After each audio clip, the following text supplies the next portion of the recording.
కావాలి రేపా? రెండు కోడిగుడ్లు అన్నం. కూర వద్దా? కూర కాడ రేపు పెట్టించేదా? రేపు పెట్టిస్తా. ఫోటో నువ్వు అందంగా కనపడుతున్నావు ఈరోజు అందంగా ఉండవు నువ్వు. ఏమే నీకేం తక్కువ? హీరోయిన్ మాదిరిగా ఉండవు నువ్వు. నీకు అన్నము కోడిగుడ్లు. సినిమాకి ఏదో పోయినసారి సినిమా చెప్పా. ఏం సినిమా అది?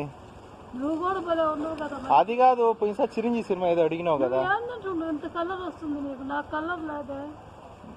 నేను కలర్ నేనంటే మా అమ్మ నాయన తెలుపు, నేను అట్టే వచ్చినాను. సరే కానీ రేపు పెట్టిస్తాలే అన్నా. నీకా ఈ రంగు కావాలి? నీకా వస్తావులే. డైలీగా నా కోడిగుడ్లు పెట్టిస్తే వస్తా నేను ఖచ్చితంగా. నేను డైలీ కాకుండా 2 రోజులకు